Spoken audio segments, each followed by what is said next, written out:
Ray and Jamie are leaving. They're headed to the shop, and they're going to start making this range hood vent thing.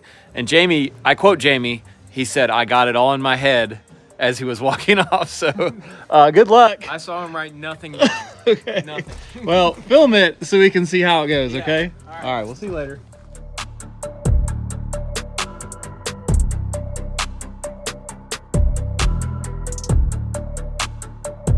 I've been putting this off for a long time so that I can have more time to think about the design for this range hood. And I gotta say, not everything has come together yet in my mind about what it is going to be. But I have some ideas, and what we're gonna do is start with the things I do know. I do know that the chimney looking part of it is gonna be sort of like a half circle looking. And I do know that the bottom is gonna be a rectangle, roughly the size of the fan unit that we bought and installed already. It's the bits in between that I need to figure out. So I've got my material gathered here that I'm gonna be working with, and I'm just gonna start building the parts that I know and begin to fill in the blanks of the parts that I don't know what they are yet with something that looks appropriate. And all the while, each component that I build, it'll be made of 3 and maybe even 4 components.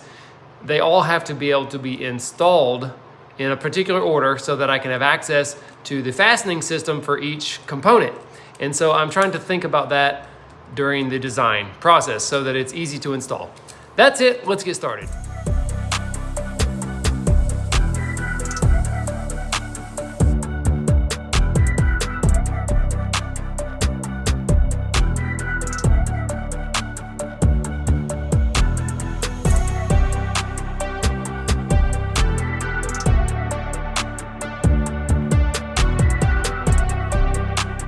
Remember when I said we were gonna start with the parts that we know? Yeah. Well, we got that done. This is it. See? This is the only part that I know what it is. And we still have done nothing, pretty much. So we really haven't even started yet, and I'm already done with all the things that I know. So it's great. Love that.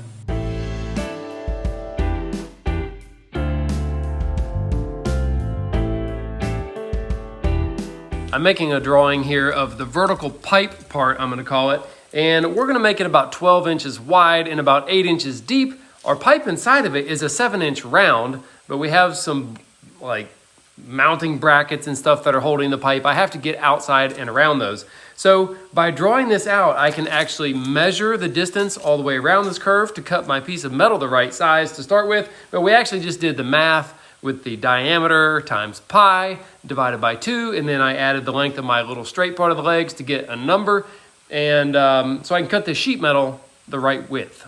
I've never used this kind of sheet metal before. I think this is 20 gauge steel. I'm hoping I can bend it into a half round pipe thing. So if this doesn't work, then I don't really have a plan B in place. What could go wrong? You know, who knows?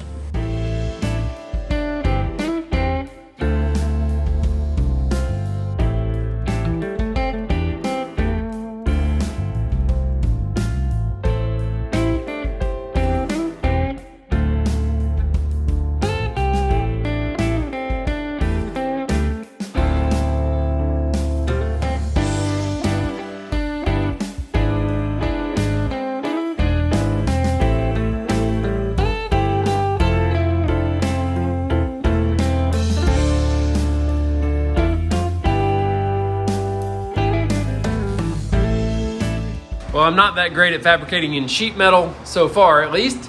I've decided to make some cutouts of the shape out of wood that we're gonna use sort of as a template and also as a hammering backer, we'll call it, sort of like a dolly.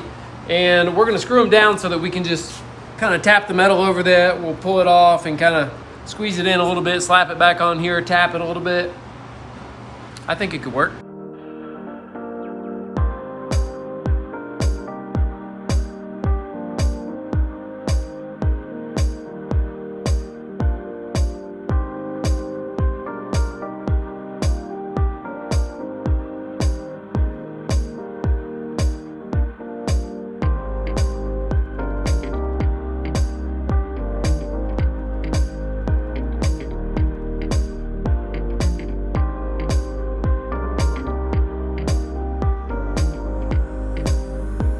Pick your favorite hammer, Ray.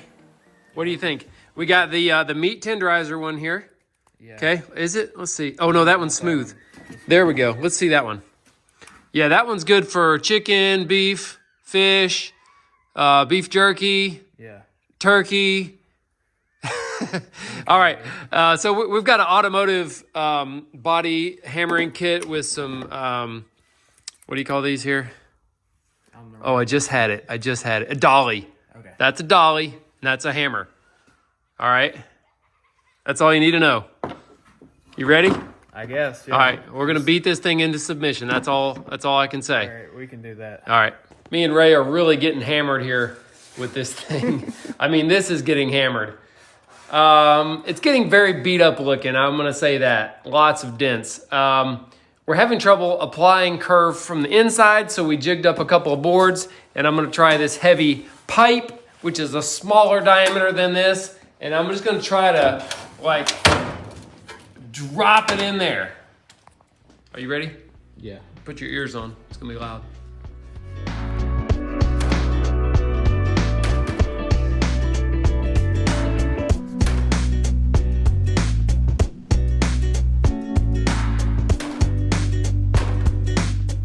I'm done out there. I'm thinking about painting handrails. What about Yeah, well, I mean, if you want to help me bust out the other half of this door, it's all I got left.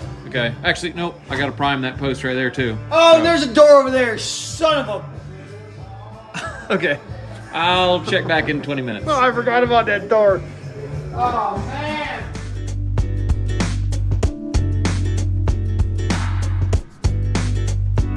You know, it's hard to capture the excitement of painting in a time lapse. I was just watching that we just filmed. Yeah. We painted this whole thing, and it looks Yeah. like we're just running around. Well, I can tell you why. Because there's zero excitement when it comes to painting, that's why. I mean, you I don't can't care tell. what you try to do, Okay. bro. No, I know. Yeah. I mean, I'm saying you can't tell we're actually doing anything. We just look like we're. Doesn't even look like we did anything. But we did. It looks awesome. It looks balling. It does. It looks way better. See, these like nails were all showing, and it was all bleeding through. Yeah. Now, Bang. boom. Be good. So nice. Next time it's dirty. Yeah, be good till like one truck goes by on the street Like this. and it gets dirty. Yeah, there you It's go. gonna look like this in a month. Wow, that is bad. Yeah. We're gonna have to paint this whole house again. Yeah, you guys. Yeah, you are though. All right, back Dick. I've been sort of stressing about this back railing because it's so high off the ground, like setting up some sort of, I mean, we're like 12 feet off the ground to the bottom of the deck. Anyways, this thing, look at this. Reach over. I can do it all. Look at that. You think? Oh, it's done. I already did half of it. Let's just go home then. It's already Yeah. done. So just don't paint the top cap or the front till I do the back, because when I go to lean on it, I'm gonna look like, what's the Pepe Le Pew, the skunk, except yeah. on the front of me. So. You smell like Pepe.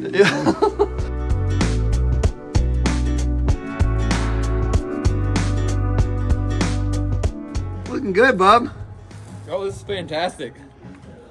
What's sad is I've painted about 100 deck railings like this, except with a paintbrush like that. And now, 20 years later, I think it's something good.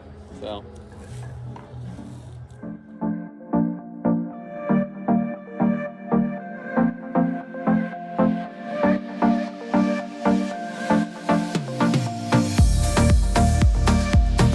I decided the best way to get a nice consistent curve here was to use the CNC machine and program this shape, which I did, but actually I'm really terrible at programming right now, so I had all kinds of other little artifacts, we'll call it. But big picture, I have the shape and the curve that I need, so I'm just gonna ignore all these other little tidbits, and since it didn't cut through all the way everywhere, I'm just gonna use a knife and just kind of score through this last little 1/16 of an inch here, or whatever this is, and get my piece out. Be smart, don't start, kick the habit, put it out before it puts you out. These are all phrases we've heard 100 times, yet we all continue to do bad habits. Today's video sponsor, Fume, is on a mission to accelerate humanity's breakup from those bad habits that consume far too many of us. Fume is a natural diffusive device that uses plants and behavioral science to help you trade out your negative habits for a positive one. And Fume is not a vape, if you're wondering. It's a non-electronic device designed to help you transform your bad habits. Instead of pods filled with potentially harmful chemicals like a vape, Fume uses cores infused with plants like peppermint and cinnamon for delicious natural flavors. And Fume's new version 2 model is snappy and tactile with an adjustable airflow dial and a magnetic end cap. Your fingers will always have something to do. So I didn't really know what to expect when I was trying Fume, but for me, it was something like treating myself with a piece of candy, only it wasn't candy and wasn't unhealthy. Very satisfying, easy to use. I really enjoyed it. The easiest way to stop a bad habit is to switch to a positive one, and Fume is designed perfectly to do just that.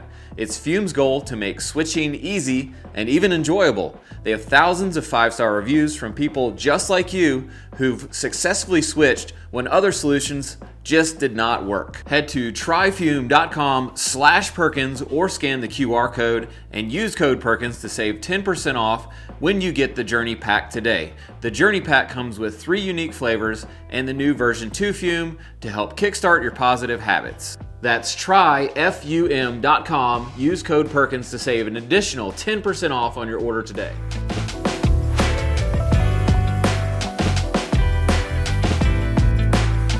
I really didn't know what this middle tapered part was going to be until this morning when Arlo had a cool idea of a way that I could build it with a big rounded bottom that came to a smaller rounded top. So we're going to make Ashley's dreams come true here of making a steam engine smokestack upside down vent hood cover.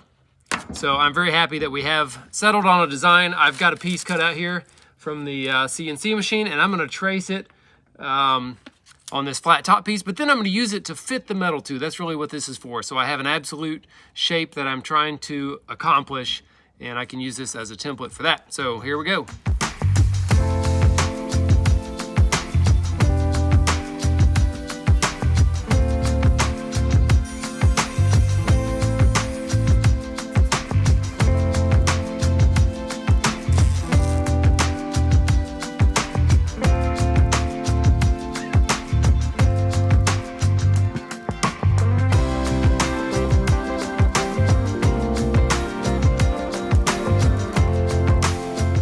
Very excited here to be installing the wooden bench seat on our 14-foot long built-in. All right, this is probably the biggest one I've ever done, and it's really critical that we get this cut the right length and, well, at least not too short. So I'm going to show you my method for installing this without measuring. So how am I going to do it without measuring? Well, I'm just going to treat this like it's a giant stair tread, and we're going to make a template out of scrap material that is exactly the right length. We'll carry that out to our real piece. We'll trace the edges and saw it, and it'll fit perfectly, I think, on the first try. Jason reminded me of a good point here. Why can't we just take a measurement and cut the thing off square? Well, the reason is these wall surfaces may not be perfectly square or 90 degrees to the back wall. So it can be very difficult to measure really fine angles like between 0 and 1 degrees, right? Who can measure those angles accurately? I can't, and I don't want to. So by using a template, whatever the shape of the sidewalls is relative to the back wall will be captured in my template and then simply transferred to my workpiece. I'm not gonna know the length, I'm not gonna know the measurement of an out of square angle, and I don't need to know.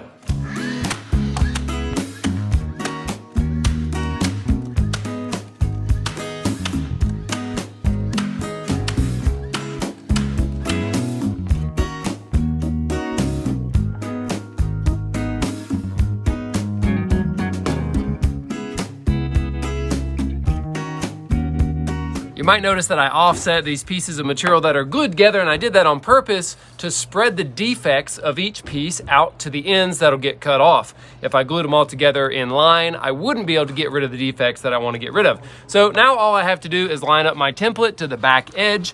Really, whatever part touches the back edge. See, this part's flush, and actually I've got a pretty big gap here, but I'm ignoring that because I know this part touches the back wall. So that is my reference point on this piece right there.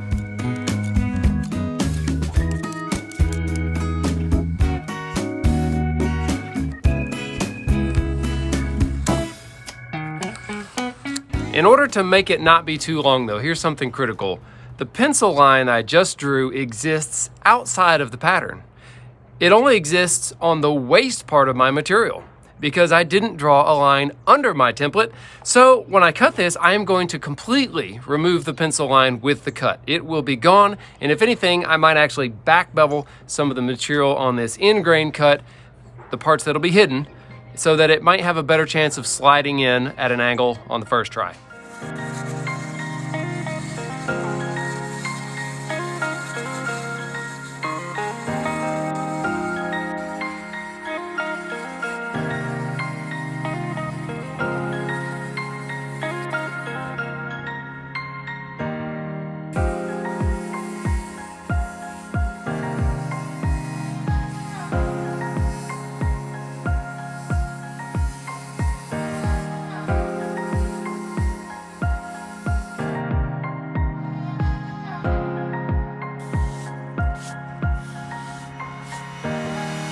So this is right. My right is the front.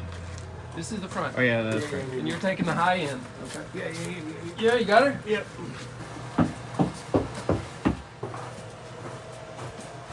Is that ladder clear? Am I gonna hit it? You're good. Yeah, you're clear. All right, I'm gonna go scoot you back. Now we can't touch the back wall because of the outlets. Yeah. All right, I'm gonna let it slide this way till it hits. Okay. Okay. So we're gonna stay off the wall about 2 inches, and then get the final snuggie. Okay, stay off the back wall because my finger's behind it. Ow! I'm right on top of the wall. Yeah. Okay. Yeah. Yeah. Sorry, I had my hand. I had my hand right on top of it. Yeah, somewhere in there. 3/4. Yeah, keep going. Half. Keep going.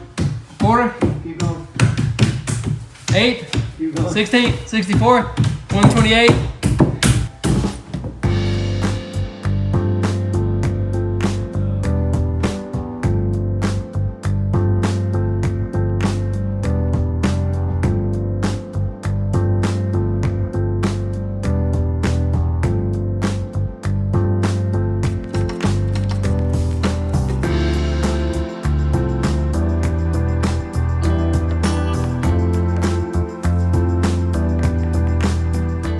We're here with Jamie and Mike, and Jamie just has to have me show this water meter. Look how pretty it is. Now, I'm gonna tamper with this one a little bit so it reads only about 1/4 of what passes. But oh, whoops, sorry. No, it's a very cool looking piece of gear here. Brass, All right. look at that. You don't know anything about it. We showed it. Glass, it goes to about 160. So it looks like you have miles an hour. a little usage already, 0.03 something. I'll get a refund on that. And he's got a special wrench. Can I see your wrench? I like wrenches. Look at that wrench. Huh. You don't see them like that every day. You're doing it with your voice. You just turned Bryson City. All right, you do the honors. Appreciate that. That's real nice. You gonna put some gaskets in there for me? Nope. Not on your side, anyway. Oh, man. Look at that. Do you have to come and flip those up and read them manually? Nope. Oh, they have like a Wi-Fi or something? Yep. That antenna on my truck is there. Oh, no way. On the other side. Oh, shoot. 1,500 feet range. So if you're close to the meter, take a reading. I can read this from my office. Wow. That is pretty cool. Look at that. Look at that thing is spinning. Oh, she's See how good the plumber is. tick, tick, tick. So that's showing flow, that thing is. Yeah, the Yeah. one in the middle. That's your leak detector. Oh. Leak detector, really? That little dial in the middle we saw spinning is a leak detector, we just got told, and it's very sensitive. So if you had a question of whether you had a water leak, you could sit here and stare at that thing for a few minutes, and if it moves at all and you're not running water, you've got a leak somewhere, which it's not moving right now, so we're good. He hasn't turned it on to the house yet. Oh. Fingers crossed. There it is. We've got the bench, built-in bench installed. You guys look like little kids. It looks huge. We are little kids. Looks good though. At least mentally we are. We're done here. You gonna poly To the it? shop. What are you doing? Huh? Are you gonna polish? Everybody's cars. I wasn't going to. All 10 of them. We're back at the shop, and the guys are prepping these drawers and door faces to spray. And this is a non-conventional. I have never done it this way, and I don't know if anybody has ever. Typar or something. Yeah. Or Now house wrap or something. you might just think I'm lazy because there's only 4 screws holding this drawer front on. Okay. I probably could have taken it off by now, Yeah. but I'm not. Oh, you're not going to defend that you're not being lazy? You're just going to stop talking there. I just don't feel like it. I don't feel like it, you know? I just don't feel like it. Good. What are you doing? Here, no, just to hold that loose. We decided to go ahead and just spray all this stuff because it's already off the cabinets and all the hardware's off, and it's pretty easy to bring over here. So it'll get a nicer finish if you lay it flat and spray a heavy coat versus trying to brush it on horizontally. It's going to be good, but not as good as you can spray it, obviously. If you got a sprayer, which we do.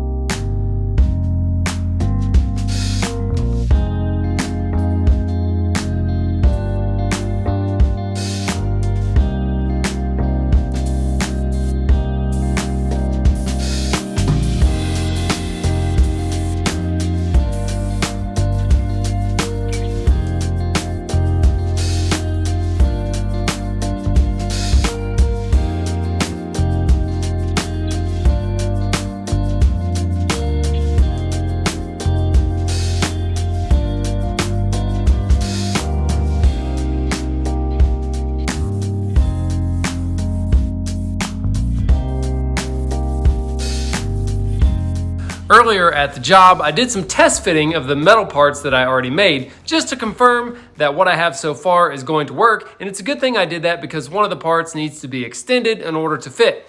Now that I know that that is going to work, I'm going to mock up the entire kitchen wall on this piece of plywood so that I can have exact places to measure to. I can draw straight lines and have good references to make sure that everything will fit when I take it back to the job.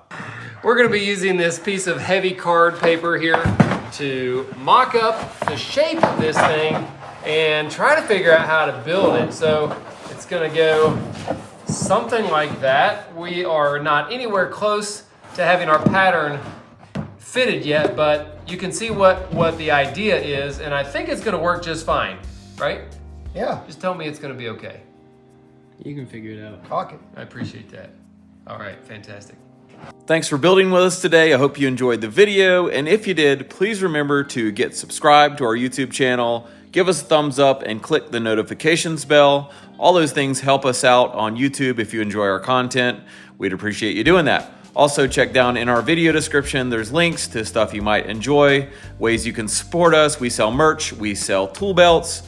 We work with Truewerk, we work with some other companies, all links down below. And our guy Jason has his own YouTube channel. There's a link down there, check that out, and we'll see you on the next one.